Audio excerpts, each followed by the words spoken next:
Hello everyone. Today I'm going to show you guys a video created by the biggest independent content creator in China here on YouTube, Mr. Wang Zian, and his opinion on the assassination of Charlie Kirk. I didn't really want to make another video about Charlie, but Mr. Wang is rather a special person, let's say, for this topic. A quick background of Mr. Wang. He was born in China, was a reporter at the biggest state media network in China. He was then exiled by the Chinese government because his aggressive and revealing report style. So basically, Chinese government shut him down and kicked him out of the country, or perhaps he left the country voluntarily to pursue a more political free style reporting. He is one of those rare figures that is both pro-China, criticize the Chinese government on many issues, but also hold a respectful opinion for the party's good deeds. And at the same time, okay, he's pro-Western democracy and freedom of speech. So kind of a mixed figure.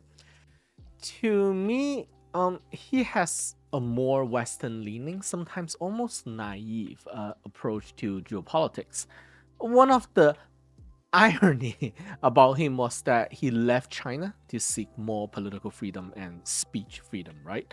But then, after an interview in Taiwan, he got kicked out and banned from the Taiwan island as well. In Japan, which I think he resides in currently, I believe he received a lot of harassment because of his opinion and what he does, which forced him to abandon one of his primary office there as well. So I guess freedom was not as free as he thought in Taiwan and Japan.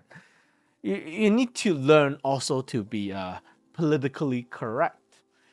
But overall, his video quality is excellent. I would say much better than my channel. And in this video, he make a lot of good points about Charlie Kirk and what it means going forward for the United States of America. I believe he will resonate with the Americans. I'm going to put a link in the description of his YouTube channel. He has some English content too, I remember. Oh, one more thing. Because Mr. Wang used some inappropriate language here in the video, so the AI translator automatically filtered out some of the words. Man, even AI is getting in the way of freedom of speech today.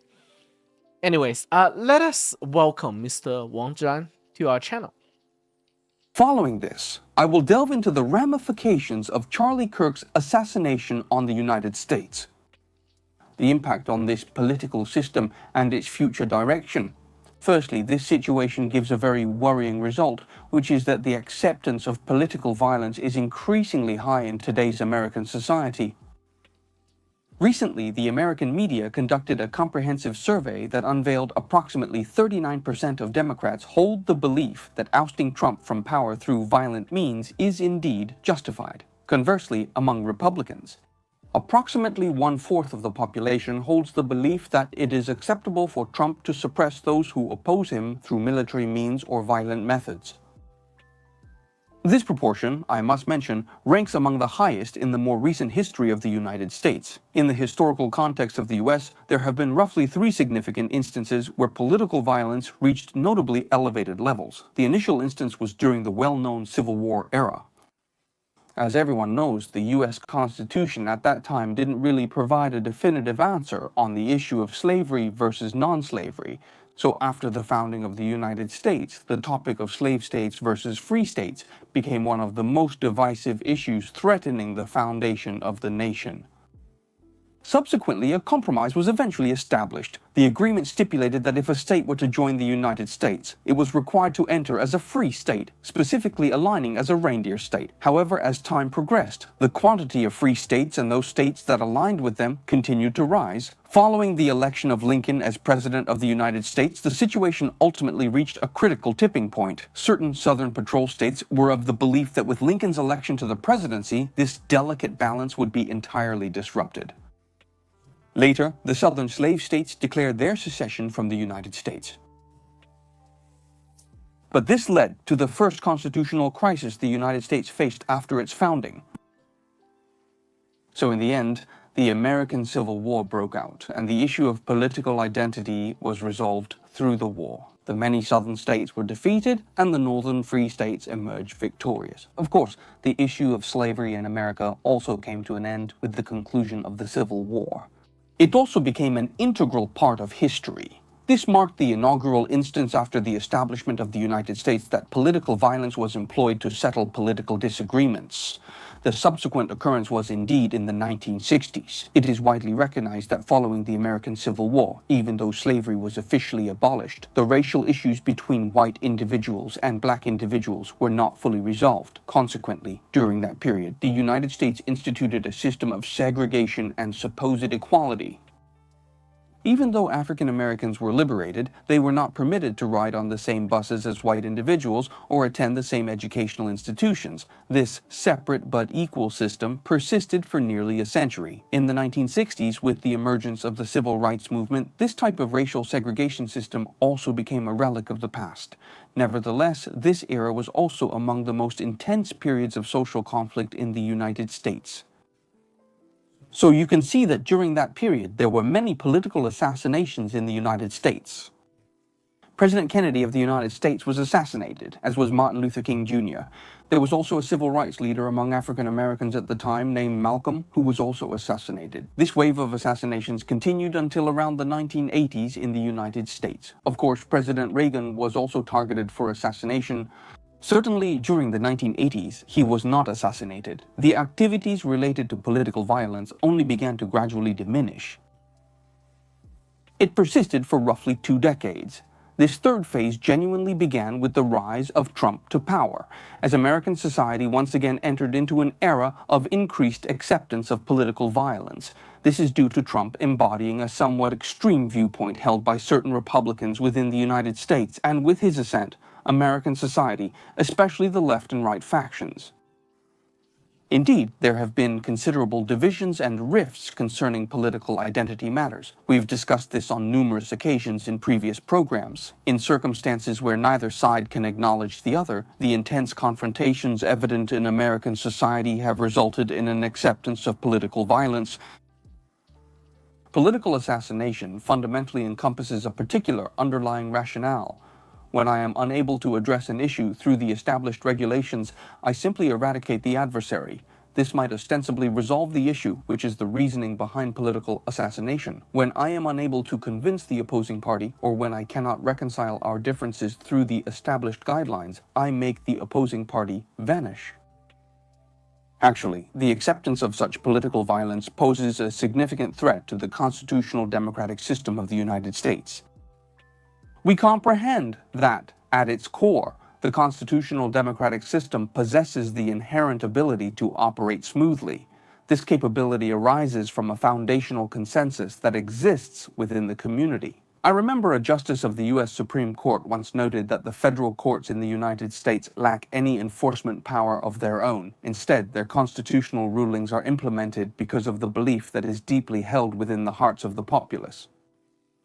Adherence to the Constitution itself signifies that individuals recognize and accept the judgments of the United States Constitutional Court. If, at some point, people cease to concur with the U.S. Supreme Court, then the determinations of the Constitutional Court would lose their significance.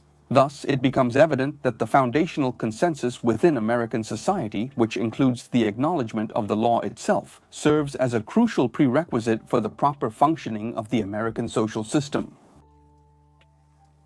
But in this context, when political violence receives significant recognition, it actually poses a great threat to the functioning of the constitutional system in the United States.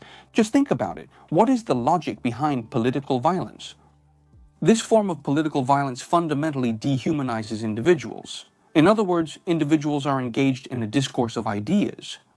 The discussion of differing ideas and even the rotation of political parties are integral components of a constitutional democracy. Although I might not be able to persuade you and I disagree with your perspectives, you still possess the right to articulate your opinion. After your party emerges victorious, I still retain the opportunity to cast my vote again in 4 years. However, political violence currently holds the belief that this system cannot fulfill its acknowledgement of political reality, and it favors eliminating the opposition through violent methods.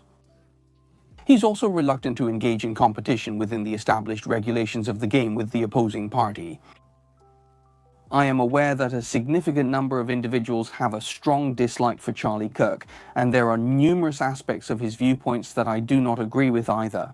However, fundamentally, Charlie Kirk is functioning within the established regulations of the political framework in the United States. For instance, he would frequently visit American university campuses and engage in individual debates with young individuals. This type of debate is an exchange of ideas rather than a confrontation. Consequently, after Charlie Kirk was tragically assassinated, I observed a comment in America stating that speech itself does not equate to violence, and violence itself does not equate to speech, which is actually alluding to the incident involving Charlie Kirk. I am of the opinion that even though Charlie Kirk's remarks might seem rather exasperating to a considerable number of individuals, but it still should not become a victim of political assassination. Once this kind of political assassination and political violence becomes rampant, who would dare to openly express their opinions? After thoroughly reading this news, to be completely honest, we are extremely concerned about the growing acceptance of political violence within American society at this moment, and that's the first point. The second point is, why is there an acceptance of political violence? To put it plainly, fundamentally, it's because individuals do not accept each other's differing opinions. However, if this lack of acceptance of each other's opinions remains solely at the level of civil society, it's not too much of an issue. Nevertheless, if it persists at the governmental level, the real danger genuinely emerges. You can clearly observe that in the aftermath of this incident, the United States government declared a comprehensive investigation into those individuals who expressed satisfaction over Charlie Kirk's assassination. I encountered a report that mentioned a Secret Service agent who reportedly commented online that Charlie Kirk, who consistently advocated for gun control and gun rights on the internet, received what he deserved. Consequently, he was terminated from his position, and numerous others faced investigations. This situation is rather alarming. Why is that? Because taking satisfaction in Charlie's predicament is undoubtedly inappropriate. From my perspective, this should not occur, as an individual should not be assassinated due to their expression of speech. Ultimately, as a 31-year-old individual, his spouse and young children were present and witnessed his assassination at the scene, correct? This is an especially tragic reality. However, even if there are individuals who derive satisfaction from others' misfortune, those individuals should not face punishment as it falls within the domain of free speech. If you were to go after this kind of speech, then think about the First Amendment of the US Constitution. How would the protection of free speech be reflected? This is extremely concerning. If this issue escalates to such an extent, it is not merely about the division within American society, but about whether the constitutional authority in the United States can be effectively implemented. It is widely known that after this news emerged, it also disseminated throughout the entire overseas Chinese community. Within the community, it is widely recognized that subsequent to Charlie Kirk's assassination, Day posted a message online. He stated that this individual was typically a Nazi, and therefore he would not extend any sympathy for his assassination. This statement is indeed inappropriate. Personally, I felt uncomfortable when I read it. Regardless of the circumstances, Charlie Kirk himself did not overstep the boundaries of free speech, nor did he engage in any direct actions against others. Subsequently, he was assassinated by another individual, and the act of assassination itself is not comparable to Charlie's expression of speech. So from my personal perspective, I completely disagree with what Dai said. However, after he made that statement, everyone knows that someone from Australia reported it on YouTube and then to the FBI in the United States, saying that Dai's remarks should lead to his deportation. His visa in the United States ought to be revoked. Furthermore, this situation has resulted in numerous individuals following suit within overseas Chinese communities. Many people are jumping on the bandwagon saying they want to report Erdaye.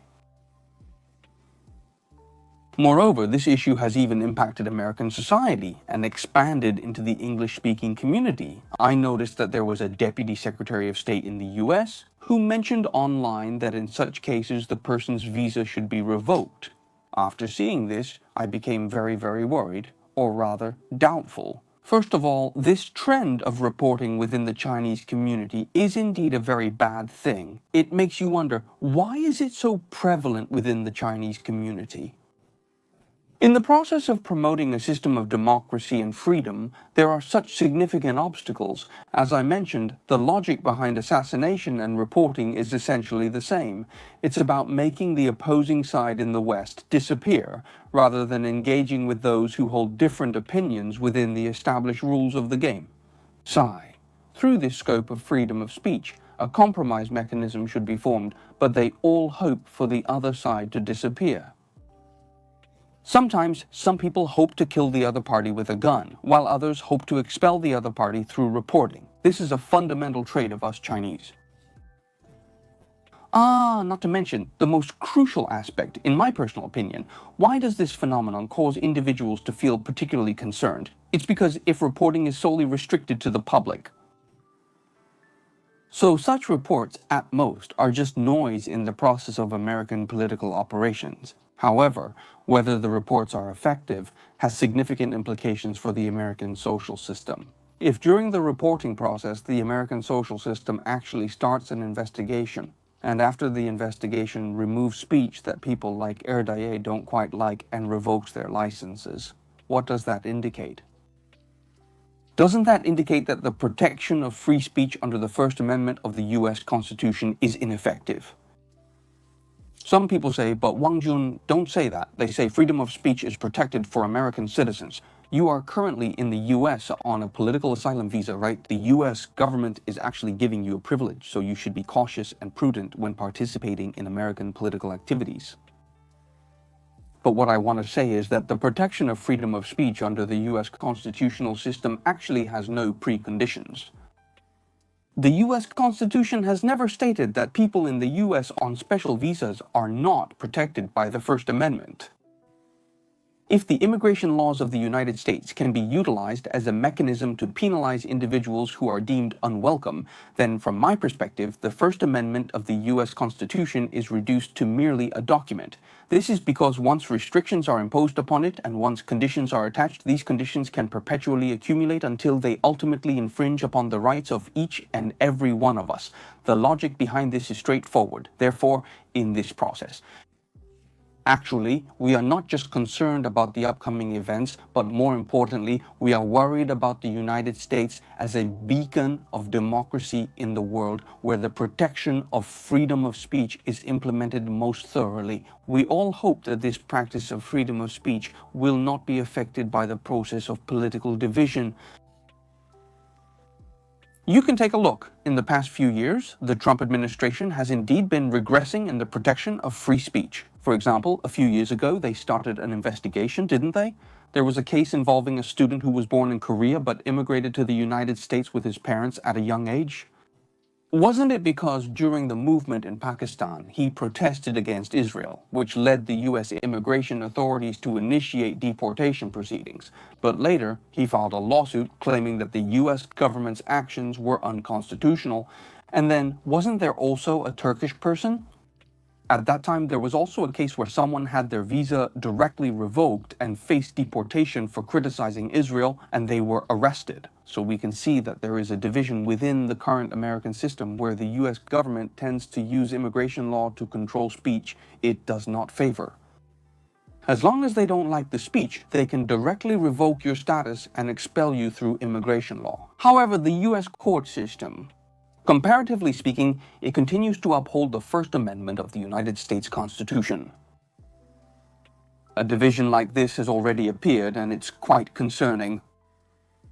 The executive branch of the United States government possesses numerous methods to attempt to circumvent the processes managed by the United States judicial courts. If the foundational principle of the First Amendment to the United States Constitution, which protects the freedom of expression, truly experiences regression, what might be the future path of the United States? To be completely honest, we possess a highly favorable perspective of the American social system. Observing America regressing in recent years, we sincerely hope that this regression does not ultimately end up resembling that of the Chinese Communist Party. You see, when the United States starts to impose regulations on the freedom of speech in any manner, the Chinese Communist Party becomes the most delighted. They will proclaim, "Look, all crows under the sky are equally black." This is precisely the type of rhetoric I find most disagreeable in China. Regulation. Do you not believe that currently the United States is also imposing regulations on speech through such legislation or immigration laws? Then in the future, when you turn around to condemn the CCP, where will your legitimacy be? We all sincerely hope that when the United States encounters its societal challenges in the present day, it can effectively address and resolve them to the greatest extent possible through the established and recognized rules of the game. Instead of persistently retreating, which grants authoritarian and dictatorial nations with justifications to criticize American society. Charlie Kirk has unfortunately passed away, and we sincerely hope that his family is able to find solace and peace during this challenging period. His wife, during a media interview, once mentioned that, before Charlie's unfortunate passing, he once expressed to her his hope regarding how individuals would remember him if he were to pass away, stating, Charlie Kirk mentioned, he hopes that others will remember his bravery in defending his beliefs. We sincerely hope that in the context of today's American society, an individual's bravery to stand up for and defend their personal beliefs will not be silenced or overshadowed by the sound of gunfire or the echoes of political assassination. That's all for today. Thank you very much to everyone. What do you guys think? He makes some good point, didn't he? I graduated from college here in the United States 20 years ago, and back then the division in society was not that bad. I watched a lot of independent medias here on YouTube complaining about this kind of thought policing that's going on in social media on college campus and also in many parts of the society. Assuming it's severe, then what Americans going to experience now is going to, I guess, it will even intensify. Some of those that are being suppressed with their conservative opinions would now exercise their power to seek revenge, maybe. We have already seen people celebrating Charlie's murder online, being removed from their job position and so on. So Mr. Wang here referred to that is kind of the same kind of attitude towards the other side. I have many friends from China seeing this movement in the United States as some type of cultural revolution, and this is not even one-sided. You have different opinions in the society, which the supporters are getting more and more violent as time goes by. If you do not support, let's say, Black Lives Matter movement, you are racist. If you are anti-abortion, you are a religious extremist. If you do not support the Jews, then you're anti-Semite. And if you do not hate the Chinese, you're a communist sympathizer, right? There's a thought police around every corner in society now. Will the United States find the wisdom and strength to recover before this goes too far? And finally, this also acts as a reminder to my channel's audience as well, adding as some kind of reflection, right? Are we able to have constructive decision dialogue in the comment section without calling each other names and trade insults? Hope you guys enjoy this video. Thanks for watching again. Like and subscribe. See you guys in the next video.